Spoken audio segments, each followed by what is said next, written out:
Agora o colega Davi com a palavra. Boa noite, valeu, André. Saudar o professor Zé Fernando, a Carlinha, o Maciel, Maria José e a Célia, né, que estão me acompanhando aqui nessa atividade. Todas e todos os estudantes, técnicos e professores, né, do campus de Miracema, da UFT. Esse tema, né, que a gente debateu para discutir nessa aula magna, sobre o papel da universidade pública no contexto da pandemia, desafios para a ciência e a democracia.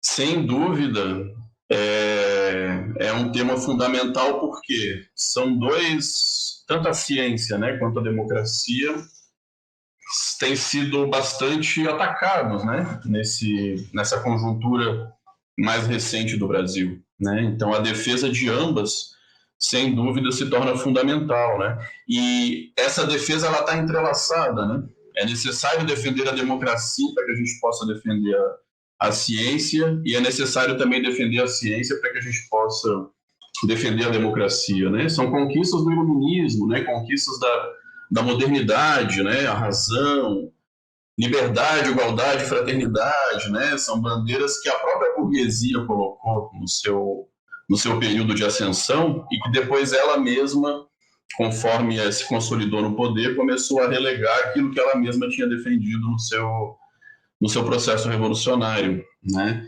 E me parece que agora cabe aos povos do mundo, né, aos explorados e aos oprimidos, defender essas bandeiras, né? Da razão, da ciência, da liberdade, da igualdade, da fraternidade, por mais difícil que a conjuntura se apresente, né, para a gente. Pensando, eu quero iniciar falando um pouco, refletindo algumas questões assim pontuais sobre a pandemia, a nível global mesmo, né? Porque, assim, se a gente pensa os desafios para a ciência diante da pandemia, a gente pode pensar de um ponto de vista de cada área específica, né? Hoje a gente tem diversas áreas, diversas disciplinas, que são inclusive um reflexo da divisão sociotécnica do trabalho no capitalismo maduro e desenvolvido, né? Mas que nem sempre as áreas do conhecimento e as disciplinas se dividiram dessa mesma maneira, né? É algo recente, pegando a história da humanidade, essa divisão que a gente tem hoje em diferentes disciplinas e áreas do conhecimento, né? Então, assim, a gente pode pensar pontualmente o desafio de cada uma dessas áreas do conhecimento, né? Questões mais latentes, como, por exemplo, o desenvolvimento de vacinas, né? Isso daí é fundamental. Agora, a gente pode também tentar transcender um pouco essa fragmentação e pensar de uma maneira mais global, como totalidade mesmo, né? Então, assim, pensar os desafios socioeconômicos, culturais, subjetivos, né, que a humanidade como um todo tem diante dessa conjuntura de pandemia. Então, tem algumas questões que às vezes passam ao largo, né, das nossas discussões. Por exemplo, qual a relação do nível de planificação e de soberania dos estados nacionais com o enfrentamento à pandemia? Se a gente compara como que os diferentes países do mundo lidaram e conseguiram enfrentar a pandemia.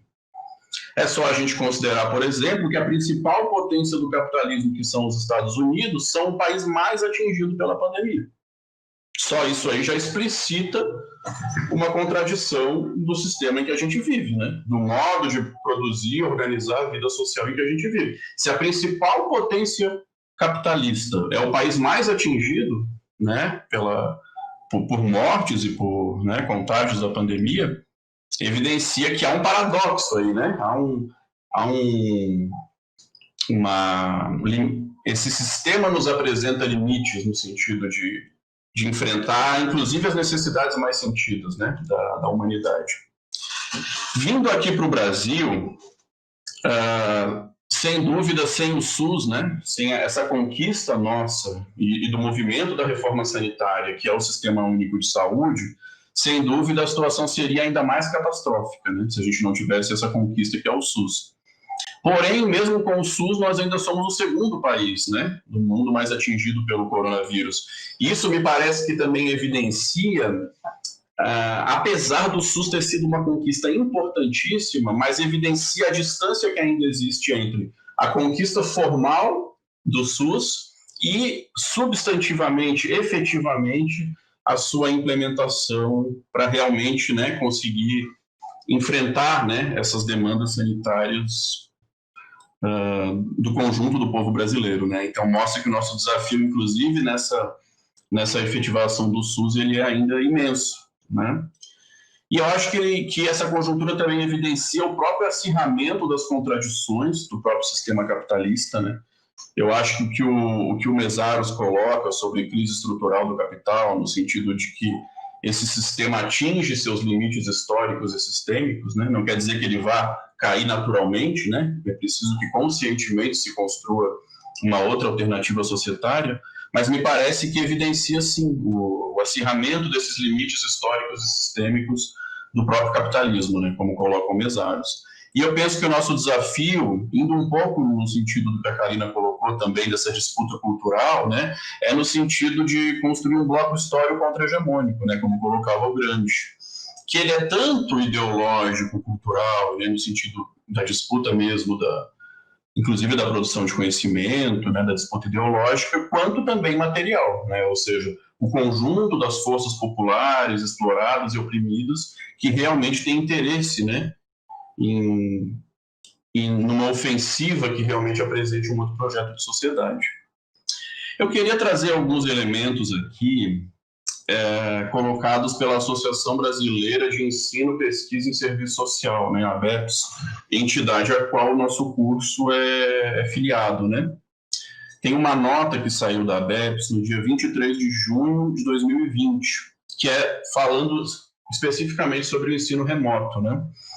Então, em primeiro lugar, a nota coloca que a portaria número 544, né, ela foi emitida de forma autoritária, sem diálogo com a sociedade, no intuito de flexibilizar a legislação educacional e ver nela um nítido aumento da possibilidade, né, de um aumento das desigualdades já existentes no ensino superior, gerando sérios impactos nas condições do trabalho docente e na qualidade da formação em serviço social.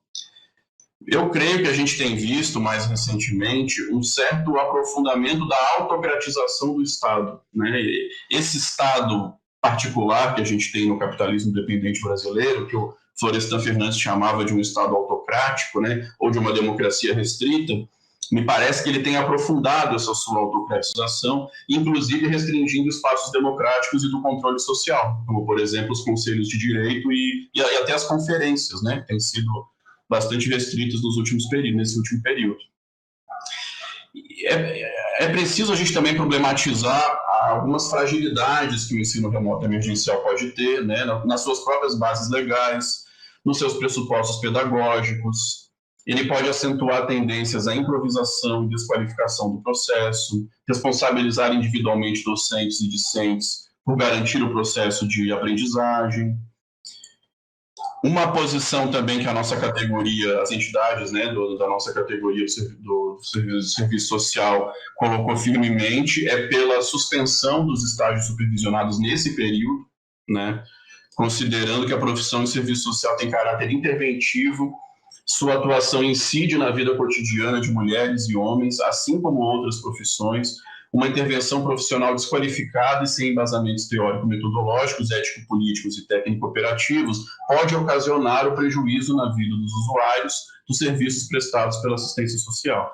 O serviço social tem suas diretrizes de formação balizadas pelo projeto ético-político profissional e, com isso, referencia suas críticas a projetos de formação sem qualidade, né? Então, nesse período emergencial, a nossa posição, inclusive como colegiado, foi pela suspensão do estágio. É importante ressaltar também que essa nota da ABEPS enfatizou a importância do papel da universidade nessa conjuntura de pandemia, no sentido da realização de projetos de pesquisa, programas de extensão, atendimento em hospitais universitários, iniciativas em defesa da saúde da população e do SUS, da produção de máscaras e álcool em gel, distribuição de alimentos, etc, etc. Então, todas essas ações que a gente, inclusive, pautou, né, mais emergenciais da universidade diante da conjuntura, a própria ABEPS também tinha colocado essa importância, né? Ressaltar também que 90% dos estudantes de serviço social são mulheres, 70% trabalhadoras,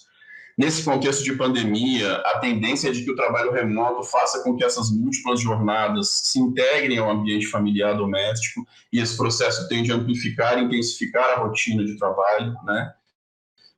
Considerando aqui a UFT, a gente também tem que considerar um corpo estudantil majoritariamente de baixa renda, de negros, pardos, indígenas e quilombolas, né? Então toda essa realidade tem que ser considerada, né, nesse nosso enfrentando esse período especial que a gente está se colocando agora nesse momento, né?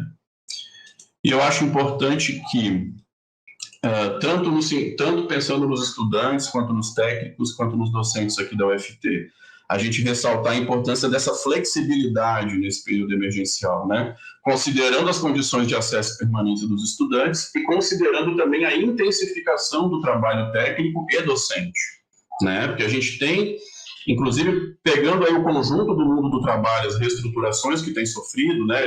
Esses chamados infoproletários que o Ricardo Antunes debate, né? Isso também atinge a gente e muitas vezes nós mesmos acabamos reproduzindo essa intensificação do trabalho, inclusive através dessas redes sociais, né?